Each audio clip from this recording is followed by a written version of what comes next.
ఆంధ్రప్రదేశ్ రాజకీయాల్లో చంద్రబాబు ఎపిసోడ్ కలకలం రేపుతోంది. నిన్నటి వరకు ప్రజల్లో ఉంటూ అన్నీ తానై తెలుగుదేశం పార్టీ బాధ్యతలు మోసిన చంద్రబాబు నాయుడు స్కిల్ డెవలప్మెంట్ కేసులో రాజమండ్రి సెంట్రల్ జైలుకు వెళ్లడంతో రాష్ట్ర రాజకీయ సమీకరణాలు ఒక్కసారిగా మారిపోయాయి. చంద్రబాబు అరెస్టును సమర్థించే వాళ్ళు కొందరైతే వ్యతిరేకించే వాళ్ళు మరికొందరు. ఇదిలా ఉంటే చంద్రబాబు నాయుడు జైలు నుంచి బయటకు తీసుకుని రావడానికి ఆయన తరపు న్యాయవాదులు చేస్తున్న ప్రయత్నాలు సఫలీకృతం కావడం లేదు. మరోవైపు వీలైనన్ని ఎక్కువ రోజులు చంద్రబాబును జైలుకే పరిమితం చేయాలి అనే ఆలోచనలో ఆంధ్రప్రదేశ్ ప్రభుత్వం ఉంది అనే ప్రచారం జరుగుతోంది. స్కిల్ డెవలప్మెంట్ కేసులో బెయిల్ వచ్చినా మిగిలిన కేసుల్లో పీటీ వారెంట్ జారీ చేసి చంద్రబాబును జైల్లోనే ఉంచేలా ఆంధ్రప్రదేశ్ ప్రభుత్వం స్కెచ్ వేసిందనే ప్రచారం టీడీపీ వర్గాల్లో జరుగుతోంది. ఇప్పటికే ఇన్నర్ రింగ్ రోడ్ అలైన్మెంట్ మార్పు కేసులో చంద్రబాబును విచారించడానికి పీటీ వారెంట్ కోరుతూ విజయవాడలో ఏసీబీ న్యాయస్థానంలో ఇప్పటికే పోలీసులు పిటిషన్ ఫైల్ చేశారు.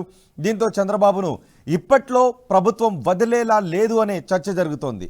ఎన్టీఆర్ తర్వాత తెలుగుదేశం పార్టీ బాధ్యతలను చంద్రబాబు నాయుడు మోస్తూ వస్తున్నారు.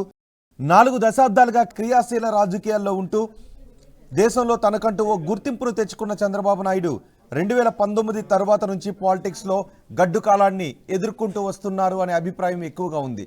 2014లో ఏపీ విభజన తర్వాత బీజేపీతో పొత్తు పెట్టుకుని అధికారంలోకి వచ్చిన చంద్రబాబు నాయుడు ప్రత్యేక హోదా విషయంలో కేంద్ర ప్రభుత్వంతో విభేదించి తర్వాత నుంచి ఆయన రాజకీయంగా పలు ఇబ్బందులు ఎదుర్కొంటూ ఉన్నారు. 2019 ఎన్నికలలో భారీ ఓటమి తర్వాత తెలుగుదేశం పార్టీకి చాలామంది నాయకులు దూరమయ్యారు. దీంతో టీడీపీ మనుగడ కష్టమనే ప్రచారం జరిగింది.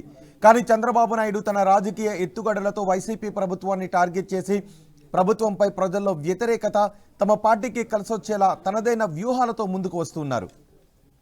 ఇదే సమయంలో వైసీపీపై అవినీతి ఆరోపణలు చేస్తూ ముఖ్యంగా ముఖ్యమంత్రి జగన్ మోహన్ రెడ్డిని టార్గెట్గా తీవ్ర విమర్శలు చేస్తూ వస్తున్నారు.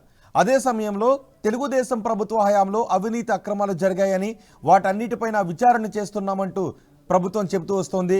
అందులో భాగంగానే స్కిల్ డెవలప్మెంట్ కేసులో చంద్రబాబు నాయుడిని అరెస్ట్ కూడా చేశారు. ఎన్నికల ముందు చంద్రబాబు నాయుడు అరెస్ట్ ఎవరికి లాభం ఎవరికి నష్టం అనే విషయం పక్కన పెడితే ప్రజాధనాన్ని లూటీ చేశారని ఆ కారణంతోనే ఆయన జైల్లో ఉన్నారు అని మరోసారి అధికారం ఇస్తే మరిన్ని అక్రమాలు చేస్తారు అనే ప్రచారాన్ని ప్రజల్లోకి తీసుకువెళ్లి టీడీపీ జాతీయ అధ్యక్షులు చంద్రబాబును ఆ పార్టీని ప్రజల ముందు దోషిగా నిలబెట్టాలి అన్నదే వైసీపీ వ్యూహంగా తెలుస్తోంది.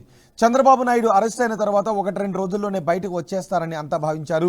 కానీ దాదాపు 3 రోజులు గడవడంతో వచ్చే సోమవారం వరకు ఆయనకు సంబంధించిన క్వాష్ బెయిల్ పిటిషన్ల విచారణ వాయిదా వేయడంతో ఆయన మరో 5 రోజులు జైల్లోనే ఉండాల్సి ఉంది.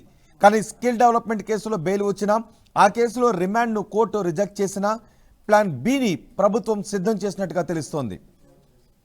ముఖ్యమంత్రి జగన్మోహన్ రెడ్డి లండన్ పర్యటన పూర్తి చేసుకుని విజయవాడ వచ్చిన తర్వాత డీజీపీ ఏసీబీ అధికారులతో పాటు అడ్వకేట్ జనరల్ అడిషనల్ అడ్వకేట్ జనరల్తో సమావేశమయ్యారు. చంద్రబాబు నాయుడుకు సంబంధించిన అవినీతి ఆరోపణలతో పాటు ఇతర కేసులను బయటకు తీయాలి అని ఆ కేసుల్లో విచారణ మరింత వేగవంతం చేయాలని ఆదేశించినట్లుగా తెలుస్తోంది. ఇప్పటికే Amaravati inner ring road alignment కేసును తెర మీదకు తెచ్చిన ప్రభుత్వం చంద్రబాబు నాయుడు ఎన్నికలయ్యే వరకు జైల్లో ఉండేలా ఒక్కో కేసును వరుసగా తెర మీదకు తీసుకుని రావాలనే ప్రయత్నంలో ఉన్నట్టుగా ప్రచారం జరుగుతోంది. దీనిలో భాగంగా అంగళ్ళలో పోలీసులపై దాడి చేసిన కేసుతో పాటు ప్రకాశం జిల్లాలో తొక్కిస్లాట కేసు, అనపర్తి ప్రభుత్వ ఉద్యోగుల విధులకు ఆటంకం వంటి కేసులను కూడా తెర మీదకు తీసుకొచ్చి పీటీ వారెంట్తో ఆయన జైల్లో ఉంచే ప్లాన్ వైసీపీ చేసింది అనే ప్రచారం జరుగుతోంది. చంద్రబాబు అరెస్ట్ తర్వాత పరిణామాలు చూస్తూ ఉంటే టీడీపీ శ్రేణులు సైతం ఆందోళన చెందుతున్నట్టుగా తెలుస్తోంది.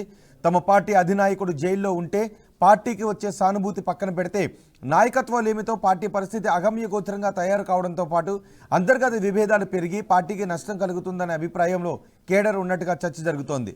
మరోవైపు ముందస్తు ఎన్నికలు జరగొచ్చనే చర్చ కూడా ఉంది.